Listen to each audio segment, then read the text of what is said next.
ਆਪ ਹੈਰਾਨ ਹੋਵੋਗੇ, ਧਰਮ ਦੀ ਦੁਨੀਆ ਵਿੱਚ ਵੀ ਇੰਨਾ ਕੁਫਰ, ਇੰਨਾ ਝੂਠ ਭਰ ਚੁੱਕਾ ਹੈ। ਕਿਸੇ ਦੀ ਜ਼ਮੀਨ ਖਾਲੀ ਪਈ ਹੋਵੇ ਤਾਂ ਸਾਡੇ ਭਰਾ ਉੱਥੇ ਨਿਸ਼ਾਨ ਸਾਹਿਬ ਲਾ ਦਿੰਦੇ ਜਾ ਕੇ, ਸਿਰਫ ਕਬਜ਼ਾ ਕਰਨ ਵਾਸਤੇ। ਹੁਣ ਜਦੋਂ ਉੱਥੇ ਨਿਸ਼ਾਨ ਸਾਹਿਬ ਲੱਗ ਗਿਆ ਹੈ, ਅਖੰਡ ਪਾਠ ਸਾਹਿਬ ਆਰੰਭ ਹੋ ਗਿਆ ਹੈ, ਹੁਣ ਜਿਹਦੀ ਜ਼ਮੀਨ ਹੈ ਜੇ ਉਹ ਛਡਾਉਣ ਆਉਂਦਾ ਹੈ ਤਾਂ ਵੀ ਮਰਦਾ ਹੈ, ਨਹੀਂ ਛਡਾਉਂਦਾ ਤੇ ਤਾਂ ਵੀ ਮਰਦਾ। ਫਿਰ ਉਹਨੂੰ ਧਾਰਮਿਕ ਰੰਗਤ ਦਿੱਤੀ ਜਾਂਦੀ। ਪਤਾ ਨਹੀਂ ਕਿੰਨੇ ਕਿਹੋ ਜਿਹੇ ਕੇਸ ਆਉਂਦੇ ਨੇ ਜਿਹੜੇ ਹੁੰਦੇ ਤੇ ਨਿੱਜੀ ਝਗੜਾ ਹੈ ਪਰ ਮੜ ਧਰਮ ਦੇ ਨਾਂ ਤੇ ਦਿੱਤੇ ਜਾਂਦੇ।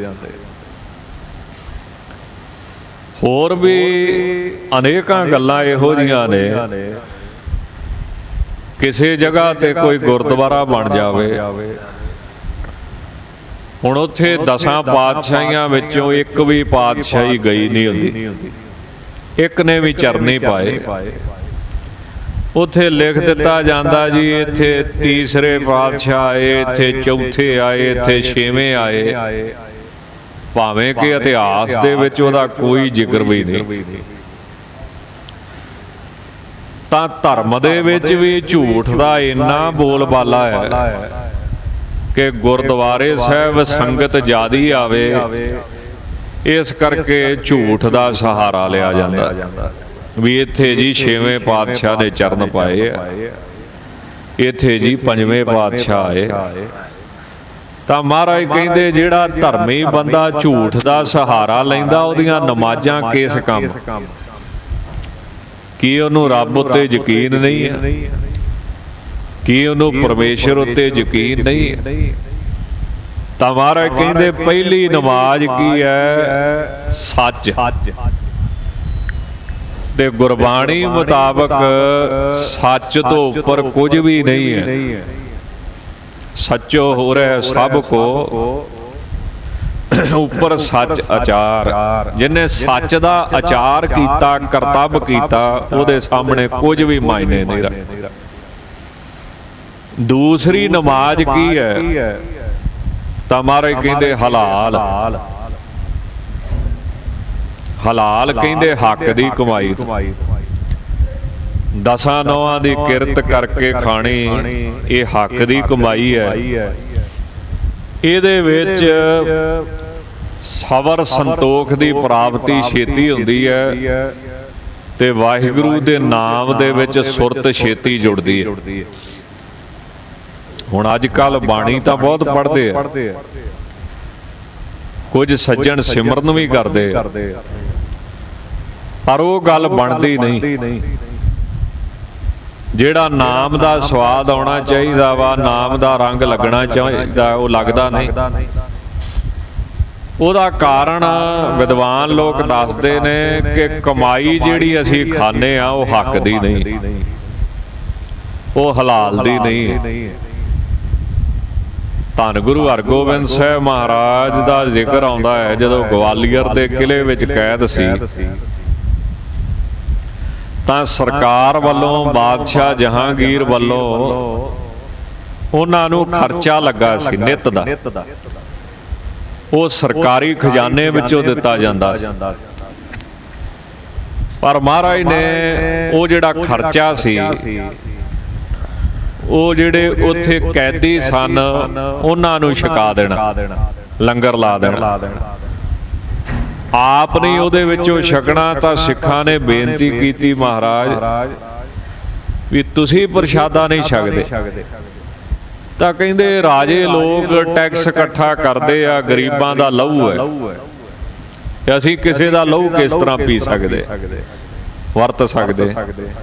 ਤਾਂ ਸਿੱਖਾਂ ਬੇਨਤੀ ਕੀਤੀ ਜੀ ਮਹਾਰਾਜ ਫਿਰ ਸਾਡੇ ਵਾਸਤੇ ਬੜੀ ਔਖੀ ਗੱਲ ਹੈ ਵੀ ਅਸੀਂ ਛਕੀ, ਆਪ ਛਕੋ ਨਾ। ਤਾਂ ਮਹਾਰਾਜ ਕਹਿਣ ਲੱਗੇ ਵੀ ਤੁਸੀਂ ਇਦਾਂ ਕਰੋ, ਜੇ ਸਾਨੂੰ ਛਕਾਉਣਾ ਚਾਹੁੰਦੇ ਹੋ ਫਿਰ 10 ਨੌਆਂ ਦੀ ਕਿਰਤ ਕਰਕੇ ਲੈ ਆਓ, ਫਿਰ ਅਸੀਂ ਛਕ ਲਾਂਗੇ। ਤਾਂ ਭਾਈ ਜੇਠਾ, ਭਾਈ ਪੁਰਾਣਾ, ਭਾਈ ਵਿਧੀ ਚੰਦ ਸਾਹਿਬ, ਕਿਉਂਕਿ ਗਵਾਲੀਅਰ ਦੇ ਕਿਲੇ ਦਾ ਦਰੋਗਾ ਮਹਾਰਾਜ ਦਾ ਸਿੱਖ ਸੀ, ਉਹਦੀ ਆਗਿਆ ਦੇ ਨਾਲ ਬਾਹਰ ਜਾਂਦੇ, ਕਿਰਤ ਕਰਦੇ, ਤੇ ਉਹ ਜਿੰਨਾ ਵੀ ਰੁਪਈਆ, ਸਵਾ ਰੁਪਈਆ ਜੋ ਵੀ ਬਣਦਾ ਉਹਦੇ ਨਾਲ ਅੰਨ ਲਿਆਂਦਾ ਜਾਂਦਾ ਤੇ ਮਹਾਰਾਜ ਸ੍ਰੀ ਗੁਰੂ ਹਰਗੋਬਿੰਦ ਸਾਹਿਬ ਦਾ ਪ੍ਰਸ਼ਾਦਾ ਤਿਆਰ ਕੀਤਾ ਜਾਂਦਾ। ਉਹਨੂੰ ਸ੍ਰੀ ਗੁਰੂ ਹਰਗੋਬਿੰਦ ਸਾਹਿਬ ਛਕਦੇ। ਹੁਣ ਇਹ ਕਿੱਡੀ ਵੱਡੀ ਸਿੱਖਿਆ ਹੈ ਕਿ ਹੱਕ ਦੀ ਕਮਾਈ ਖਾਣੀ ਚਾਹੀਦੀ ਹੈ, ਜਿਹਨੂੰ ਹਲਾਲ ਦੀ ਕਮਾਈ ਕਿਹਾ ਜਾਂਦਾ ਹੈ। ਸਿੱਖ ਪੰਥ ਦੇ ਬੜੇ ਪ੍ਰਸਿੱਧ ਰਾਗੀ ਹੋਏ ਨੇ ਰਾਗੀ ਭਾਈ ਹੀਰਾ ਸਿੰਘ ਜੀ। ਉਹਨਾਂ ਦਾ ਕੀਰਤਨ ਸੰਗਤ ਐਸਾ ਰਸ ਨਾਲ ਸੁਣਦੀ ਕਿ ਉਹਨਾਂ ਦੀ ਪੰਥ ਦੇ ਵਿੱਚ ਬਹੁਤ ਜ਼ਿਆਦੀ ਚੜ੍ਹਾਈ ਸੀ। ਸੰਗਤਾਂ ਉਡੀਕਦੀਆਂ ਰਹਿੰਦੀਆਂ। ਇੱਥੋਂ ਤੱਕ ਕਿ ਕਈ ਵਾਰੀ ਜਦੋਂ ਪਠਾਣਾ ਦੇ ਇਲਾਕੇ ਵਿੱਚ ਕੀਰਤਨ ਕਰਨ ਜਾਂਦੇ ਤਾਂ ਜਿਹੜਾ ਇਸਲਾਮ ਧਰਮ ਹੈ ਉਹ ਸੰਗੀਤ ਦੀ ਮਨਾਹੀ ਕਰਦਾ ਹੈ। ਸੰਗੀਤ ਦੇ ਨਾਲ ਕਹਿੰਦੇ ਮਨ ਚੰਚਲ ਹੁੰਦਾ ਹੈ, ਮਨ ਵਿੱਚ ਸ਼ੈਤਾਨੀ ਫੁਰਦੀ ਹੈ, ਮਨ ਵਿੱਚ ਚਲਾਕੀ ਆਉਂਦੀ ਹੈ, ਚੰਚਲਤਾ ਆਉਂਦੀ, ਮਨ 'ਚ ਵਿਕਾਰ ਪੈਦਾ ਹੁੰਦਾ ਹੈ। ਪਰ ਗੁਰਬਾਣੀ ਮੁਤਾਬਕ, ਗੁਰੂ ਸਾਹਿਬ ਮੁਤਾਬਕ ਸੰਗੀਤ ਜਿਹੜਾ ਇੱਕ ਭਾਂਡਾ ਹੈ, ਇਹ ਹੁਣ ਤੁਹਾਡੀ ਮਰਜ਼ੀ, ਤੁਸੀਂ ਇਹ 'ਚ ਜ਼ਹਿਰ ਪਾ ਕੇ ਪੀਣਾ ਕਿ ਅੰਮ੍ਰਿਤ ਪਾ ਕੇ ਪੀਣਾ, ਜਾਂ ਤੇ ਇਹ 'ਚ ਰੱਬ ਦਾ ਨਾਮ ਸੁਣ ਲਓ ਜਾਂ ਗੰਦੇ ਗੀਤ ਸੁਣ ਲਓ, ਇਹ ਤੁਹਾਡੀ ਮਰਜ਼ੀ।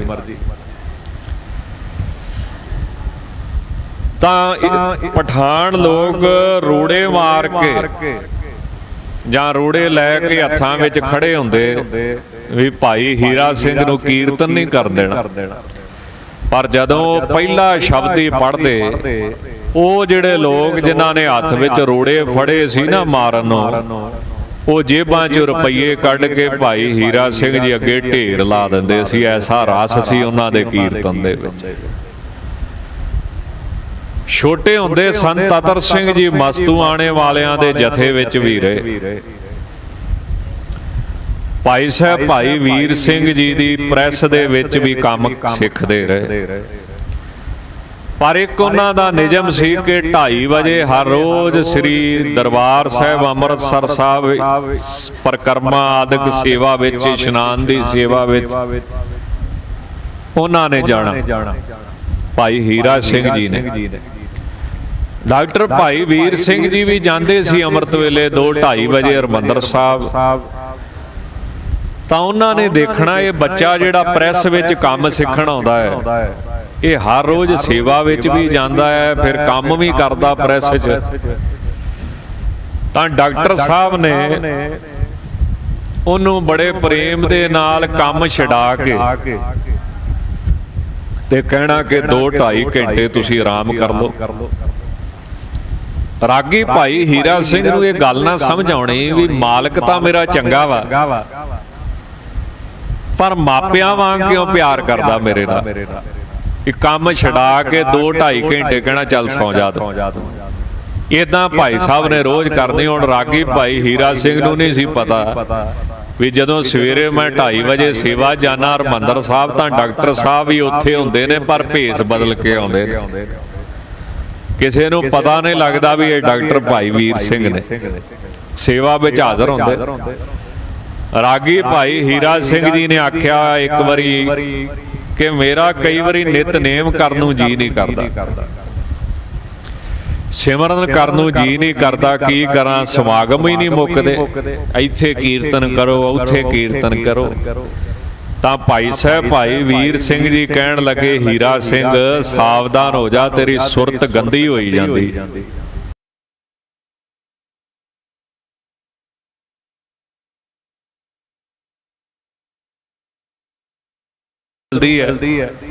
ਪਰ ਜਿਹੜਾ ਸੰਗਤ ਦਾ ਭਾਰ ਚੁੱਕ ਕੇ ਲਿਆਉਣਾ ਵਾ, ਉਹਨੂੰ ਕਿਦਾਂ ਲਾਵੇਂਗਾ ਬਿਨਾਂ ਨਿਤਨੇਮ ਤੋਂ, ਬਿਨਾਂ ਸਿਮਰਨ ਤੋਂ, ਬਿਨਾਂ ਸੇਵਾ ਤੋਂ। ਤਾਂ ਕਹਿਣ ਲੱਗੇ ਵੀ ਜੇ ਤੇਰਾ ਕੀਰਤਨ ਸੁਣ ਕੇ 10,000 ਸੰਗਤ 2-2 ਅਥਰੂ ਵਹਾਏ, ਤਾਂ ਤੈਨੂੰ ਤੇ ਭਾਈ 40,000 ਅਥਰੂ ਵਹਾਉਣੇ ਪੈਣਗੇ, ਫੇਰ ਕਿਤੇ ਜਾ ਕੇ ਤੇਰੀ ਸੁਰਤ ਸਾਫ਼ ਰਹਿਣੀ ਹੈ।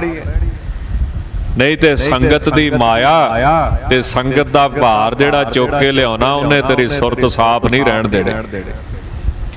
ਤੁਸੀਂ ਦੇਖਦੇ ਹੋ ਨਾ ਕਿੱਡੇ ਕਿੱਡੇ ਵਿਦਵਾਨ ਨੇ, ਕਿੰਨਾ ਸੋਹਣਾ ਵਿਖਿਆਨ ਕਰਦੇ, ਪਰ ਪਰਸਨਲ ਜੀਵਨ ਉਹਨਾਂ ਦਾ ਏਡਾ ਸੋਹਣਾ ਨਹੀਂ ਹੁੰਦਾ। ਆਪਣੀ ਕਮਾਈ ਤੇ ਉਹ ਸੰਗਤ ਵਿੱਚ ਵੰਡ ਜਾਂਦੇ ਨੇ, ਪਰ ਸੰਗਤ ਦਾ ਭਾਰ ਹੁਣ ਕਿੱਦਾਂ ਲਾਉਣ। ਕਦੀ ਸੇਵਾ ਤੇ ਕੀਤੀ ਨਹੀਂ, ਕਦੀ ਸਿਮਰਨ ਵਿੱਚ ਤੇ ਜੁੜੇ ਨਹੀਂ, ਕਦੀ ਪਾਠ ਤੇ ਕੀਤਾ ਨਹੀਂ। ਤਾਂ ਆਪ ਜੀ ਨੂੰ ਭਾਈ ਸਾਹਿਬ ਭਾਈ ਵੀਰ ਸਿੰਘ ਜੀ ਕਹਿੰਦੇ ਕਿ ਸੰਗਤ ਵਾਸਤੇ ਕੀਰਤਨ ਕਰਦੇ ਹੋ, ਕਦੇ ਆਪ ਦੇ ਵਾਸਤੇ ਵੀ ਕਰੋ।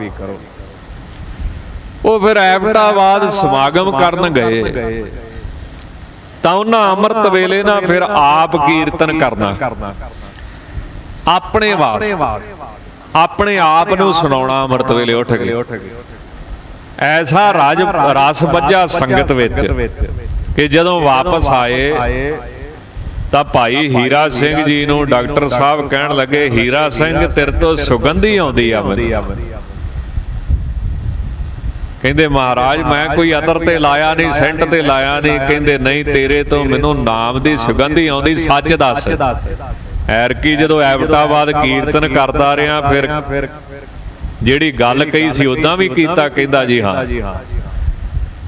ਤਾਂ ਭਾਈ ਸਾਹਿਬ ਭਾਈ ਹੀਰਾ ਸਿੰਘ ਜੀ ਏਡੇ ਪ੍ਰਸਿੱਧ ਰਾਗੀ ਸੀ ਕਿ ਜਦੋਂ ਵੀ ਸਮਾਗਮ ਤੋਂ ਵਾਪਸ ਆਉਣਾ ਸਿੱਧਾ ਹਰਮੰਦਰ ਸਾਹਿਬ, ਤੇ ਪਰਿਕਰਮਾ ਵਿੱਚ ਕਈ ਵਾਰੀ ਉਹਨਾਂ ਦੇ ਮੱਥੇ ਵਿੱਚੋਂ ਲਹੂ ਵੀ ਨਿਕਲ ਆਉਣਾ।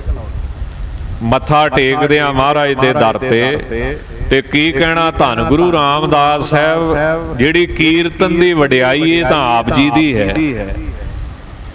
ਵੇਖਿਓ ਕਿਤੇ ਮੈਨੂੰ ਇਹਦਾ ਮਾਣ ਨਾ ਹੋਵੇ, ਤੁਸੀਂ ਕਿਰਪਾ ਕਰਕੇ ਮੈਨੂੰ ਨਾਮ ਦਾ ਕਿਣਕਾ ਦਿਓ। ਇਹ ਕੀਰਤਨ ਦੀ ਵਡਿਆਈ ਤੇ ਆਪ ਜੀ ਦੀ।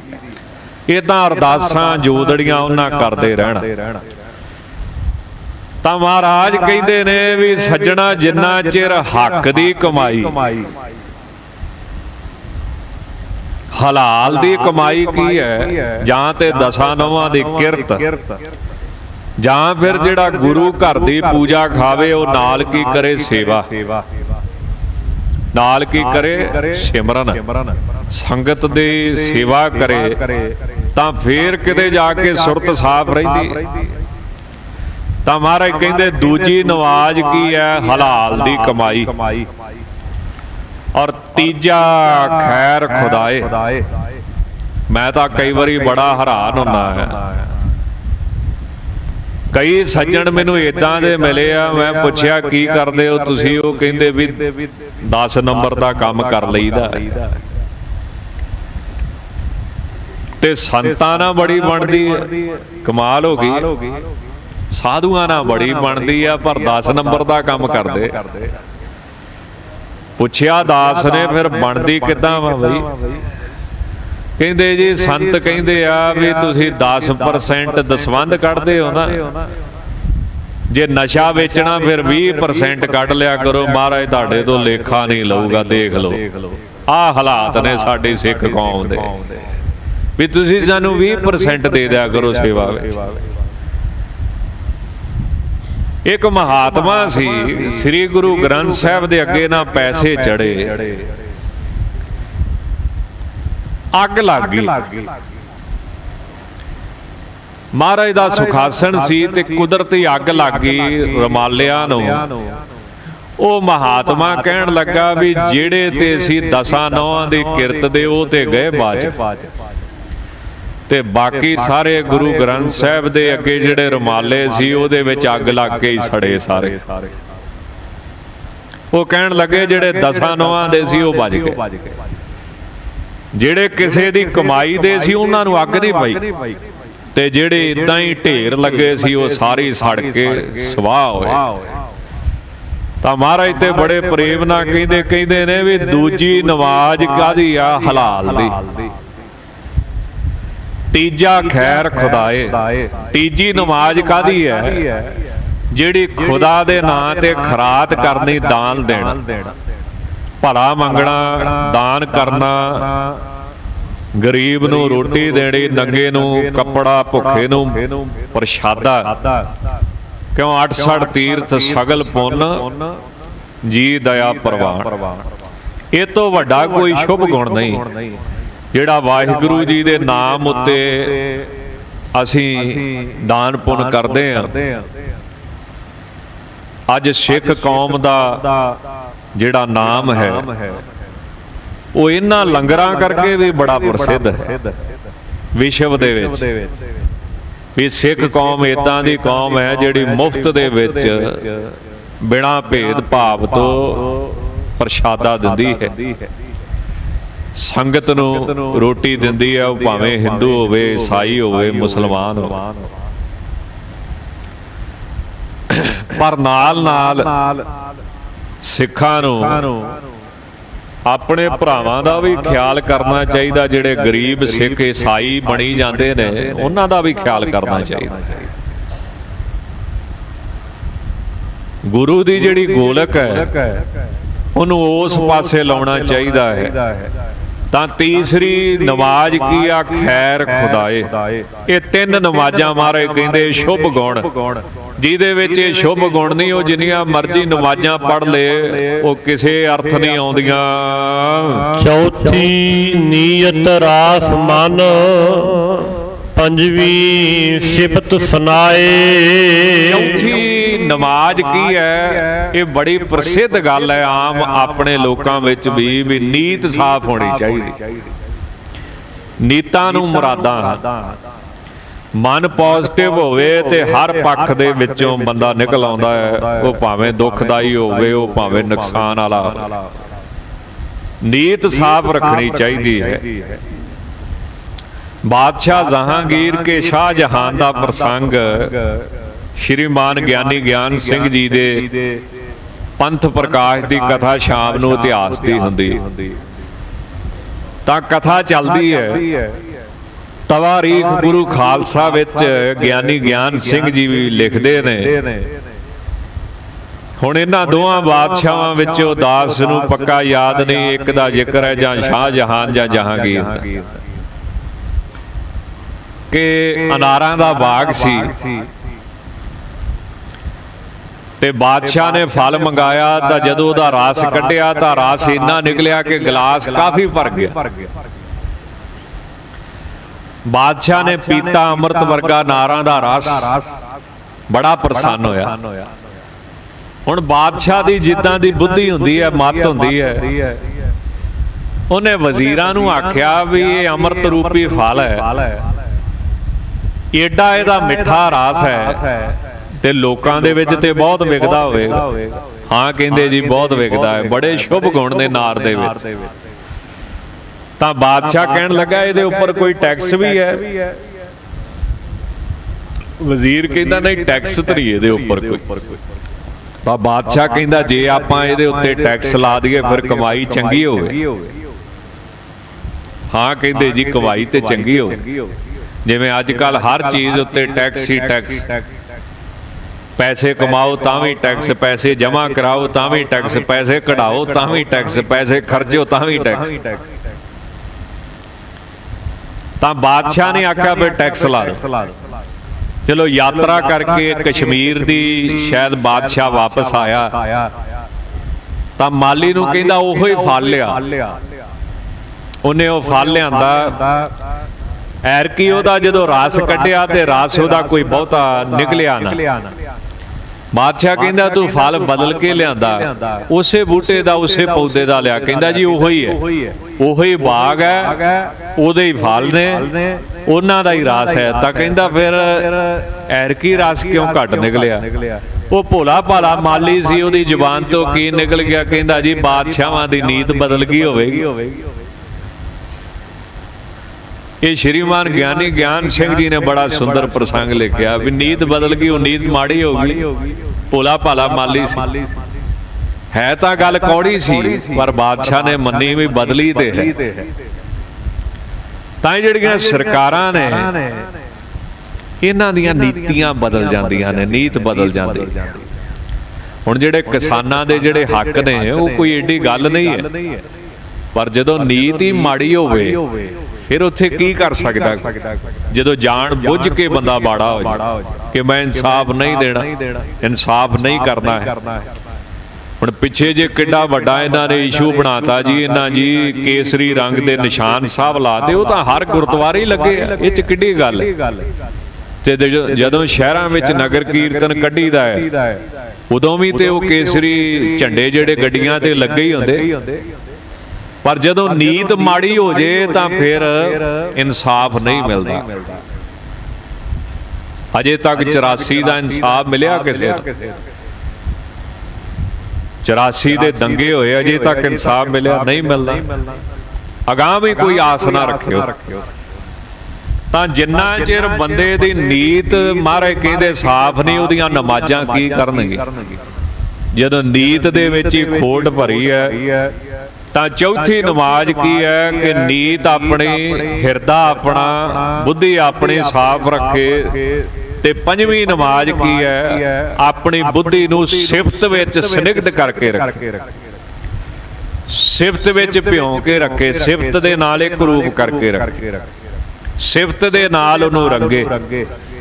ਕਿਉਂਕਿ ਵਾਹਿਗੁਰੂ ਜੀ ਦੀ ਜਿਹੜੀ ਸਿਫਤ ਹੈ ਇਹਦੇ ਨਾਲ ਹਿਰਦੇ ਦੀ ਮੈਲ ਕੱਟੀ ਜਾਂਦੀ। ਦੁਨਿਆਵੀ ਲੋਕਾਂ ਦੀ ਸਿਫਤ ਕਰਾਂਗੇ ਤਾਂ ਵਕਾਰ ਵੱਧਦੇ ਨੇ, ਕਾਮ ਕ੍ਰੋਧ ਹੰਕਾਰ ਵੱਧਦਾ ਹੈ। ਵਾਹਿਗੁਰੂ ਪਰਮੇਸ਼ਰ ਦੀ ਸਿਫਤ ਕਰੀਏ ਤਾਂ ਹਿਰਦਾ ਸ਼ੁੱਧ ਹੁੰਦਾ। ਮਹਾਰਾਜ ਕਹਿੰਦੇ ਗੁਣ ਗਾਵਤ ਤੇਰੀ ਉਤਰਸ ਮੈਲ, ਬਿਨ ਸਜਾਏ ਹਉਮੈ ਦੁਖ ਫੈਲ। ਧੰਨ ਗੁਰੂ ਅਮਰਦਾਸ ਸਾਹਿਬ ਮਹਾਰਾਜ ਨੂੰ ਪੁੱਛਿਆ ਗਿਆ ਕਿ ਗਰੀਬ ਨਵਾਜ, ਨਾਮ ਦੇ ਵਿੱਚ ਮਨ ਨਹੀਂ ਜੁੜਦਾ, ਕਿਸ ਤਰ੍ਹਾਂ ਜੁੜੇ? ਤਾਂ ਮਹਾਰਾਜ ਕਹਿੰਦੇ ਇੱਕ ਸੌਖਾ ਤਰੀਕਾ ਹੈ ਕਿ ਵਾਹਿਗੁਰੂ ਦੀ ਸਿਫਤ ਕਰਿਆ ਕਰ। ਫਿਰ ਕੀ ਹੋਊਗਾ? ਹਿਰਦੇ ਵਿੱਚ ਨਾਮ ਵਸ ਜਾਵੇਗਾ, ਮਨ ਜਿਹੜਾ ਹੈ ਉਹ ਨਾਮ ਵਿੱਚ ਜੁੜ ਜਾਵੇਗਾ। ਤਾਂ ਗਰੀਬ ਨਵਾਜ ਫਰਮਾਉਂਦੇ ਨੇ ਸਦਾ ਸਿਫਤ ਸਲਾਹ ਤੇਰੀ, ਨਾਮ ਮਨ ਵਸਾਵੇ। ਵਾਹਿਗੁਰੂ ਜੀ ਦੀ ਜਿਹੜੀ ਸਿਫਤ ਹੈ ਸਦਾ, ਇਹੀ ਹਿਰਦੇ ਵਿੱਚ ਨਾਮ ਨੂੰ ਵਸਾ ਦਿੰਦੀ ਹੈ, ਪੱਕਾ ਕਰ ਦਿੰਦੀ ਹੈ। ਤਾਂ ਮਹਾਰਾਜ ਜੀ ਦੀ ਉਸਤਤ ਕਰਨੀ, ਉਸਤਤ ਮਨ ਮਹਿ ਕਰ ਨਿਰੰਕਾਰ, ਕਰ ਮਨ ਮੇਰੇ ਸਤ ਵਿਵਹਾਰ। ਵਾਹਿਗੁਰੂ ਜੀ ਦੀ ਜਿਹੜੀ ਸਿਫਤ ਹੈ, ਉਸਤਤ ਹੈ, ਇਹ ਪ੍ਰਤੱਖ ਸਾਹਮਣੇ ਕਰਨੀ ਚਾਹੀਦੀ। ਸੰਸਾਰ ਦੀ ਜਿਹੜੀ ਸਿਫਤ ਹੈ ਇਹਦਾ ਤਾਂ ਹੋਰ ਹਿਸਾਬ ਹੁੰਦਾ, ਪਰ ਮਹਾਰਾਜ ਦੀ ਜਿਹੜੀ ਉਸਤਤ ਹੈ ਉਹ ਤਾਂ ਗਲ 'ਚ ਪੱਲਾ ਪਾ ਕੇ ਜਾਂ ਝੋਲੀ ਅੱਡ ਕੇ ਸਾਹਮਣੇ ਖਲੋ ਕੇ ਮਹਾਰਾਜ ਦੀ ਕਰਨੀ ਚਾਹੀਦੀ। ਤਾਂ ਮਹਾਰਾਜ ਫਰਮਾਉਂਦੇ ਨੇ ਵੀ ਪੰਜਵੀਂ ਨਮਾਜ਼ ਵਾਹਿਗੁਰੂ ਦੀ ਸਿਫਤ ਕਰੇ। ਕਰਨੀ ਕਲਮ ਆਖ ਕੈ ਤਾ ਮੁਸਲਮਾਨ ਸਦਾਏ। ਇਹ ਪੰਜ ਨਮਾਜ਼ਾਂ ਦਾ ਬੜਾ ਸੁੰਦਰ ਇਤਿਹਾਸ ਹੈ। ਹਜ਼ਰਤ ਮੁਹੰਮਦ ਸਾਹਿਬ ਜਦੋਂ ਖੁਦਾ ਦੀ ਦਰਗਾਹ 'ਚ ਗਏ 7ਵੇਂ ਅਸਮਾਨ ਤੇ, ਤਾਂ ਜਦੋਂ ਵਾਪਸ ਮੁੜੇ ਤਾਂ 6ਵੇਂ ਅਸਮਾਨ ਤੇ ਹਜ਼ਰਤ ਮੂਸਾ ਸਾਹਿਬ ਮਿਲੇ, ਯਹੂਦੀਆਂ ਦੇ ਪੈਗੰਬਰ। ਉਹਨਾਂ ਨੇ ਆਖਿਆ ਵੀ ਖੁਦਾ ਨੇ ਕਿੰਨੀਆਂ ਨਮਾਜ਼ਾਂ ਤੁਹਾਨੂੰ ਕਹੀਆਂ ਨੇ? ਤਾਂ ਇਹਨਾਂ ਨੇ ਆਖਿਆ ਜੀ 50 ਨਮਾਜ਼ਾਂ ਖੁਦਾ ਨੇ ਮੰਨੀਆਂ ਨੇ, ਵੀ ਤੁਸੀਂ 50 ਨਮਾਜ਼ਾਂ ਰੋਜ਼ ਪੜੋ। ਹਜ਼ਰਤ ਮੂਸਾ ਸਾਹਿਬ ਕਹਿਣ ਲੱਗੇ ਵੀ 50 ਨਮਾਜ਼ਾਂ ਨਹੀਂ ਕਿਸੇ ਨੇ ਪੜ੍ਹਨੀਆਂ, ਜਾ ਕੇ ਖੁਦਾ ਨੂੰ ਦੁਬਾਰਾ ਬੇਨਤੀ ਕਰੋ। ਇਹ ਫੇਰ ਗਏ, ਉਹਨਾਂ ਨੇ ਆਖਿਆ ਜੀ ਇੰਨੀਆਂ ਪੜ੍ਹ ਲਓ। ਤਾਂ ਹਜ਼ਰਤ ਮੂਸਾ ਸਾਹਿਬ ਨੇ ਫੇਰ ਰਾਹ 'ਚੋਂ ਮੋੜਿਆ ਵੀ ਇੰਨੀਆਂ ਵੀ ਨਹੀਂ ਤੇਰੀ ਉਮਤ ਨੇ ਪੜ੍ਹਨੀਆਂ। ਅਖੀਰ ਪੰਜਾਂ ਤੇ ਗੱਲ ਨਿਬੜੀ। ਖੁਦਾ ਨੇ ਆਖਿਆ 5 ਨਮਾਜ਼ਾਂ ਜ਼ਰੂਰ ਪੜੋ। ਤਾਂ ਹਜ਼ਰਤ ਮੂਸਾ ਸਾਹਿਬ ਕਹਿੰਦੇ 5 ਵੀ ਨਹੀਂ ਕਿਸੇ ਨੇ ਪੜ੍ਹਦੀਆਂ, ਦੁਬਾਰਾ ਜਾਓ। ਤਾਂ ਹਜ਼ਰਤ ਮੁਹੰਮਦ ਸਾਹਿਬ ਕਹਿੰਦੇ ਵੀ ਮੈਨੂੰ ਤੇ ਹੁਣ ਸ਼ਰਮ ਆਉਂਦੀ ਹੈ, ਦੁਬਾਰਾ ਅਰਜ਼ ਕਰਦੇ ਆਂ, ਬੇਨਤੀਆਂ ਕਰਦੇ ਆਂ। ਤਾਂ ਇਸ ਤਰ੍ਹਾਂ ਫਿਰ 5 ਨਮਾਜ਼ਾਂ ਜਿਹੜੀਆਂ ਸੀ ਖੁਦਾ ਵੱਲੋਂ ਆਗਿਆ ਹੋਈ ਵੀ 5 ਨਮਾਜ਼ਾਂ ਰੋਜ਼ ਪੜ੍ਹੀਆਂ ਜਾਣ। ਪਰ ਉਹ 5 ਵੀ ਕੋਈ ਵਿਰਲਾ ਹੀ ਪੜ੍ਹਦਾ ਹੈ। ਜਿਵੇਂ ਸਿੱਖਾਂ ਦੇ ਵਿੱਚ 5 ਬਾਣੀਆਂ ਕੌਣ ਪੜ੍ਹਦਾ ਹੈ? ਕੋਈ ਵਿਰਲਾ ਹੀ ਪੜ੍ਹਦਾ ਹੈ। 5 ਕਕਾਰਾਂ ਦੀ ਰਹਿਤ ਕੌਣ ਰੱਖਦਾ ਹੈ? ਕੋਈ ਵਿਰਲਾ ਹੀ ਰੱਖਦਾ ਹੈ। ਤਾਂ ਇਸ ਤਰ੍ਹਾਂ ਹਜ਼ਰਤ ਮੂਸਾ ਸਾਹਿਬ ਨੇ ਆਖਿਆ ਵੀ ਮੇਰੀ ਉਮਤ ਉਹ ਮੁਨਕਰ ਹੋ ਗਈ ਹੈ। ਮੈਂ 7 ਨਮਾਜ਼ਾਂ ਲਾਈਆਂ ਸੀ ਤੇ ਉਹ ਨਹੀਂ ਪੜ੍ਹ ਪਾਈਆਂ ਤੇ 5 ਕਿੰਨੇ ਪੜ੍ਹਨੀਆਂ। ਤਾਂ ਇਹ 5 ਨਮਾਜ਼ਾਂ ਇਸ ਤਰ੍ਹਾਂ ਪ੍ਰਚਲਿਤ ਹੋਈਆਂ ਇਸਲਾਮ ਧਰਮ ਦੇ ਵਿੱਚ। ਤਾਂ ਜੇ ਇੱਕ ਕਲਮਾ ਹੁੰਦਾ ਹੈ ਇਸਲਾਮ ਧਰਮ ਦਾ, ਜਿਹਨੂੰ ਪੜ੍ਹ ਕੇ ਇਹ ਮੁਸਲਮਾਨ ਬਣਾਉਂਦੇ ਨੇ। ਤਾਂ ਮਹਾਰਾਜ ਕਹਿੰਦੇ ਜਿਹੜੀ ਕਰਨੀ ਜਪ ਤਪ ਦੀ ਕਮਾਈ ਕਰਨੀ ਹੈ, ਇਹੀ ਕਲਮਾ ਪੜ੍ਹਨਾ ਹੈ, ਤਾਂ ਅਸਲੀ ਮੁਸਲਮਾਨ ਸੱਦਿਆ ਜਾ ਸਕਦਾ ਹੈ, ਤਾਂ ਅਸਲੀ ਮੁਸਲਮਾਨ ਕਿਹਾ ਜਾ ਸਕਦਾ ਹੈ। ਜਿਵੇਂ 10ਵੇਂ ਪਾਤਸ਼ਾਹ ਨੂੰ ਸਿੱਖਾਂ ਨੇ ਬੇਨਤੀ ਕੀਤੀ ਨਾ, ਮਹਾਰਾਜ ਵੀ ਸਿੱਖ ਕੌਣ ਹੈ ਅਸਲੀ? ਤਾਂ ਮਹਾਰਾਜ ਕਹਿੰਦੇ ਸਿੱਖ ਉਹ ਹੈ ਜਿਹੜਾ ਗੁਰੂ ਦੇ ਹੁਕਮ ਤੇ ਚੱਲੇ। ਪਰ ਗੁਰੂ ਦਾ ਹੁਕਮ ਜਿਹੜਾ ਹੈ ਉਹ ਆਪਣੀ ਮਰਜ਼ੀ ਮੁਤਾਬਕ ਅਸੀਂ ਮੰਨਦੇ। ਜਿੰਨਾ ਕੁ ਸਾਡੇ ਫਿੱਟ ਬਹਿੰਦਾ ਹੈ ਉਹਨਾਂ ਕੁ ਅਸੀਂ ਉਹਨੂੰ ਮੰਨ ਲੈਂਦੇ। ਭਾਈ ਨੰਦ ਸਿੰਘ ਜੀ ਲੇਪਣੀ ਸਿੱਖ ਹੋਏ ਨੇ, ਉਹ ਪਰੋਲਾ ਫੇਰਦੇ ਪਏ ਸੀ ਲੰਗਰ ਦੇ ਵਿੱਚ ਜਾਂ ਕੰਧ ਤੇ। ਧੰਨ ਗੁਰੂ ਗੋਬਿੰਦ ਸਿੰਘ ਮਹਾਰਾਜ ਲੰਘੇ ਉਧਰ ਦੇ, ਤਾਂ ਉਹ ਪਰੋਲਾ ਫੇਰਦਿਆਂ ਆਪਣੀ ਮਸਤੀ 'ਚ ਕਿਤੇ ਪਰੋਲੇ ਦੇ ਛਿੱਟੇ ਮਹਾਰਾਜ ਜੀ ਦੇ ਕੱਪੜਿਆਂ ਤੇ ਪੈ ਗਏ। ਤਾਂ ਸ਼੍ਰੀਮਾਨ ਭਾਈ ਨੰਦ ਸਿੰਘ ਜੀ ਨੂੰ ਬੜਾ ਅਫਸੋਸ ਹੋਇਆ। ਤਾਂ ਗੁਰੂ ਜਿਹੜਾ ਹੈ ਨਾ ਉਹ ਅਧਿਆਪਕ ਹੈ ਤੇ ਹਰ ਤਰ੍ਹਾਂ ਦੀ ਸਿੱਖਿਆ ਦਿੰਦਾ ਹੈ। ਤਾਂ ਮਹਾਰਾਜ ਨੇ ਆਖਿਆ ਵੀ ਇਹ ਸਿੱਖ ਨੂੰ ਤਾੜ ਨਾ ਕੀਤੀ ਜਾਵੇ। ਬਸ ਉਹ ਹੁਕਮ ਹੁੰਦੀ ਦੇਰ ਸੀ, ਤਾੜਨਾ ਕਰਨ ਵਾਸਤੇ ਕਿਹਾ ਸੀ ਇੱਕ ਸਿੱਖ ਨੂੰ, ਤੇ ਉਹ ਕਈਆਂ ਨੇ ਚਪੇੜਾਂ ਕੱਢ ਮਾਰੀਆਂ। ਮਹਾਰਾਜ ਬੜੇ ਨਾਰਾਜ਼ ਹੋਏ ਵੀ ਅਸੀਂ ਤਾਂ ਇੱਕ ਸਿੱਖ ਨੂੰ ਆਖਿਆ ਸੀ ਵੀ ਤਾੜਨਾ ਕਰੋ, ਵੀ ਸੇਵਾ ਕਰਦਿਆਂ ਅਣਗਹਿਲੀ ਨਾ ਕਰੋ, ਸੇਵਾ ਕਰਦਿਆਂ ਕਿਸੇ ਦਾ ਨੁਕਸਾਨ ਨਾ ਕਰੋ। ਪਰ ਤੁਸੀਂ ਸਾਰਿਆਂ ਨੇ ਚਪੇੜਾਂ ਕੱਢ ਮਾਰੀਆਂ।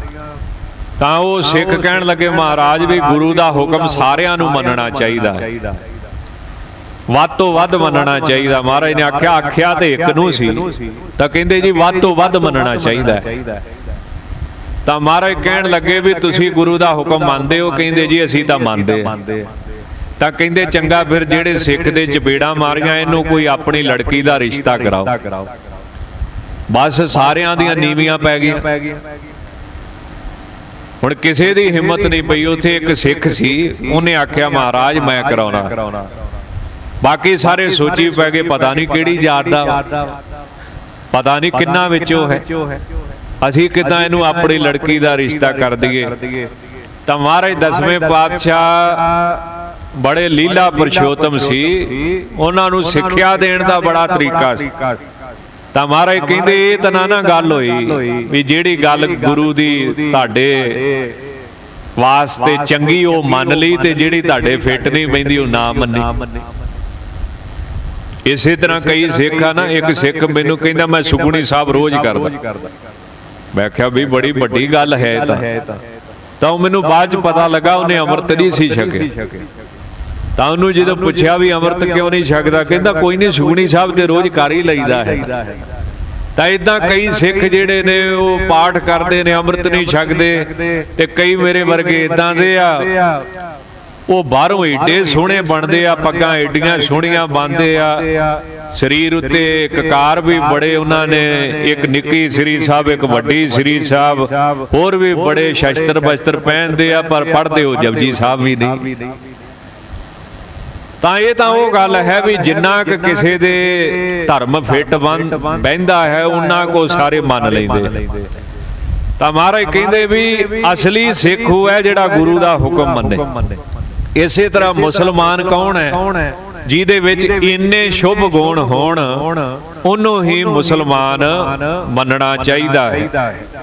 ਤਾਂ ਮਹਾਰਾਜ ਫਰਮਾਉਂਦੇ ਹਨ ਨਾਨਕ ਜੇਤੇ ਕੂੜਿਆਰ ਕੂੜੈ ਕੂੜੀ ਪਾਏ। ਬਾਕੀ ਜਿੰਨੇ ਕੂੜਿਆਰ ਝੂਠੇ ਹਨ ਉਹਨਾਂ ਦੇ ਪੱਲੇ ਝੂਠ ਹੀ ਪਵੇਗਾ।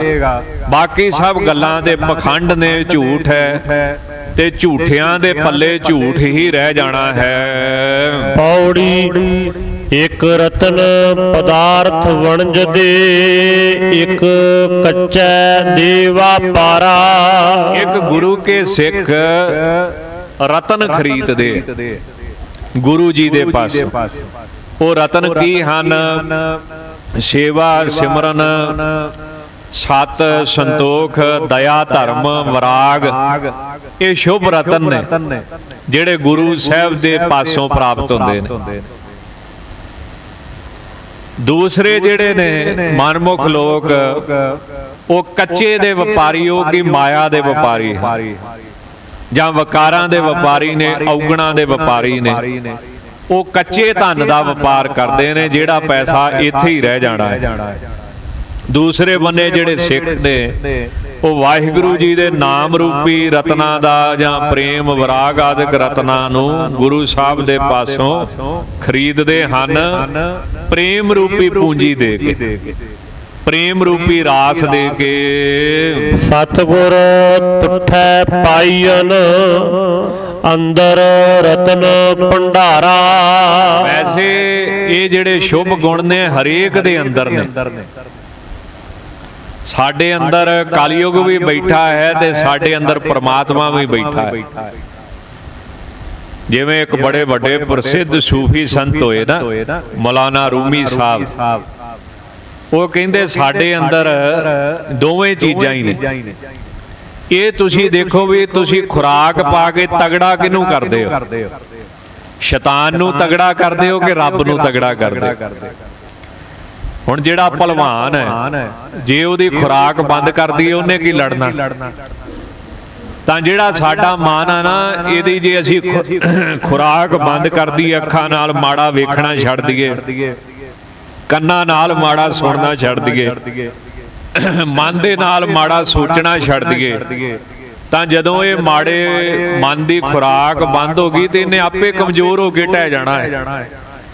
ਤੇ ਜਦੋਂ ਅਸੀਂ ਇਹਦੀ ਖੁਰਾਕ ਬੰਦ ਕਰਦੇ ਨਹੀਂ ਤੇ ਉਦਾਂ ਕਹੀ ਜਾਂਦੇ ਮਹਾਰਾਜ ਮਨ ਨਹੀਂ ਜਿੱਤਿਆ ਜਾਂਦਾ, ਮਹਾਰਾਜ ਮਨ ਨਹੀਂ ਜਿੱਤਿਆ ਜਾਂਦਾ, ਤਾਂ ਮਹਾਰਾਜ ਕੀ ਕਹਿਣਗੇ ਵੀ ਖੁਰਾਕ ਤੇ ਸਾਰੀ ਤੂੰ ਦਿੰਦਾ ਹੈ, ਤਗੜਾ ਤੇ ਤੂੰ ਕੀਤਾ ਹੈ।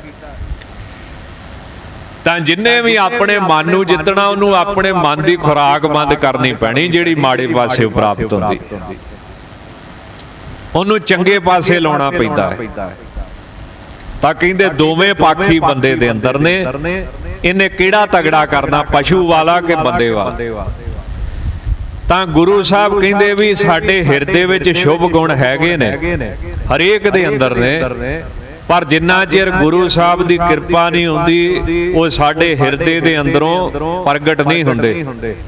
ਉਹ ਬਿਨਾਂ ਗੁਰੂ ਸਾਹਿਬ ਦੀ ਕਿਰਪਾ ਤੋਂ ਕਿਸੇ ਨੂੰ ਵੀ ਜਿਹੜੇ ਅੰਤਾਕਰਨ ਰੂਪੀ ਭੰਡਾਰੇ ਵਿੱਚ ਰਤਨ ਪਏ ਨੇ, ਪ੍ਰੇਮ, ਵਿਰਾਗ, ਸ਼ਰਧਾ ਆਦਿਕ, ਉਹ ਮਿਲਦੇ ਨਹੀਂ। ਉਹ ਸਤਿਗੁਰਾਂ ਦੀ ਪ੍ਰਸੰਨਤਾ ਕਰਕੇ ਹੀ ਪ੍ਰਾਪਤ ਹੁੰਦੇ ਹਨ। ਵੇਣ ਗੁਰ ਕਿਨੈ ਨਾ ਲੱਦਿਆ, ਅੰਧੇ ਭੌਕ ਮੂਏ ਕੁੜਿਆਰਾ। ਬਿਨਾਂ ਗੁਰੂ ਸਾਹਿਬ ਤੋਂ ਇਹ ਨਾਮ ਰੂਪੀ ਜਾਂ ਪ੍ਰੇਮ, ਵਿਰਾਗ ਆਦਿਕ ਜਿਹੜੇ ਰਤਨ ਨੇ, ਜਾਂ ਨਾਮ ਰੂਪੀ ਜਿਹੜਾ ਖਜ਼ਾਨਾ ਹੈ, ਨਾਮ ਧਨ, ਇਹ ਕਿਸੇ ਨੂੰ ਪ੍ਰਾਪਤ ਨਹੀਂ ਹੁੰਦਾ। ਜਿਹੜੇ ਮਨਮੁਖ ਨੇ ਉਹ ਅੰਨੇ ਹਨ, ਉਹਨਾਂ ਦੇ ਵਿਵੇਕ ਵਿਰਾਗ ਦੀਆਂ ਅੱਖਾਂ ਨਹੀਂ ਹਨ, ਸ਼ੁਭ ਗੁਣਾਂ ਦੀਆਂ ਅੱਖਾਂ ਨਹੀਂ ਹਨ, ਮਾੜੇ ਚੰਗੇ ਦੀ ਸੋਝੀ ਐਸੀਆਂ ਅੱਖਾਂ ਉਹਨਾਂ ਨੂੰ ਨਹੀਂ ਹਨ। ਉਹ ਲੋਭ ਕਰਕੇ ਮਾਇਆ ਪਿੱਛੇ ਭੌਂਕਦੇ ਰਹਿੰਦੇ ਹਨ ਤੇ ਕੂੜ ਦੇ ਉਹ ਵਪਾਰੀ ਨੇ, ਇਸ ਕਰਕੇ ਝੂਠੇ ਹਨ। ਮਨ ਮੁਖ ਦੂਜੈ ਪਚ ਮੁਏ, ਨਾ ਬੂਝੈ ਵਿਚਾਰਾ। ਮਨਮੁਖ ਜਿਹੜੇ ਨੇ ਇਹ ਦਵੈਤ ਦੇ ਵਿੱਚ ਫਸ ਕੇ ਖਰਾਬ ਹੁੰਦੇ ਨੇ। ਇੱਕ ਵਾਹਿਗੁਰੂ ਹੈ, ਦੂਜਾ ਸੰਸਾਰ ਹੈ, ਦੋ ਹੀ ਚੀਜ਼ਾਂ ਨੇ, ਇੱਕ ਪਰਮਾਤਮਾ, ਦੂਜੀ ਮਾਇਆ। ਮਾਇਆ ਵਿੱਚੋਂ ਅਜੇ ਤੱਕ ਤੇ ਨਹੀਂ ਕਿਸੇ ਨੂੰ ਸੁੱਖ ਲੱਭਾ। ਮਹਾਰਾਜ ਜੀ ਕੀ ਕਹਿੰਦੇ ਨੇ, ਵਿਖਿਆ ਮੈਂ ਕਿਨ ਹੀ ਤ੍ਰਿਪਤ ਨਾ ਪਾਈ, ਜਿਉ ਪਾਵਕ ਈਂਧਨ ਨਹੀਂ ਧਰਾਪੈ, ਬਿਨ ਹਰ ਕਹਾਂ ਅਗਾਈ। ਲੱਕੜਾਂ ਤੋਂ ਕਦੀ ਅੱਗ ਨਹੀਂ ਰੱਜਦੀ, ਇਸੇ ਤਰ੍ਹਾਂ ਵਿਕਾਰਾਂ ਤੋਂ ਕਦੀ ਮਨ ਨਹੀਂ ਕਿਸੇ ਦਾ ਰੱਜਿਆ, ਸੰਤੋਖ ਨਹੀਂ ਆਇਆ। ਤਾਂ ਵਿਖਿਆ ਦੇ ਵਿੱਚ ਕਿਸੇ ਨੂੰ ਤ੍ਰਿਪਤੀ ਨਹੀਂ। ਤਾਂ ਤ੍ਰਿਪਤੀ ਕਿਹੜੇ ਪਾਸੇ ਹੈ? ਪਰਮਾਤਮਾ ਵਾਲੇ ਪਾਸੇ। ਤਾਂ ਮਹਾਰਾਜ ਕਹਿੰਦੇ ਨੇ ਕਿ ਮਨਮੁਖ ਦੂਜੇ ਮਾਇਆ ਵਾਲੇ ਪਾਸੇ ਲੱਗ ਕੇ ਖਰਾਬ ਹੁੰਦੇ ਨੇ। ਮਨਮੁਖ ਦੂਜੇ ਪਚ ਮੋਏ ਨਾ ਬੂਝੈ ਵਿਚਾਰਾ। ਉਹ ਵਿਚਾਰ ਵਾਹਿਗੁਰੂ ਜੀ ਦੀ ਆਤਮ ਰੂਪੀ ਵਸਤੂ ਦੀ ਉਹਨਾਂ ਨੂੰ ਵਿਚਾਰ ਨਹੀਂ ਪ੍ਰਾਪਤ ਹੁੰਦੀ, ਪਰਮਾਤਮਾ ਦੀ ਉਹਨਾਂ ਦੇ ਅੰਦਰ ਵਿਚਾਰ ਨਹੀਂ ਪੈਦਾ ਹੁੰਦੀ। ਜਾਂ ਸੰਸਾਰ ਮਿਥਿਆ ਹੈ, ਇਹ ਸਭ ਕੁਝ ਇੱਥੇ ਰਹਿ ਜਾਣਾ ਹੈ, ਐਸੀ ਸ਼ੁਭ ਵਿਚਾਰ ਉਹਨਾਂ ਦੇ ਅੰਦਰ ਨਹੀਂ ਪੈਦਾ ਹੁੰਦੀ। ਇਕਸ ਬਾਜਹੁ ਦੂਜਾ ਕੋ ਨਹੀਂ, ਕਿਸ ਅੱਗੇ ਕਰਹਿ ਪੁਕਾਰਾ। ਇੱਕ ਵਾਹਿਗੁਰੂ ਤੋਂ ਬਿਨਾ ਹੋਰ ਕੋਈ ਨਹੀਂ ਹੈ ਜਿਹੜਾ ਕਿਸੇ ਦੀ ਫਰਿਆਦ ਸੁਣ ਲੇ, ਬੇਨਤੀ ਸੁਣ ਲੇ।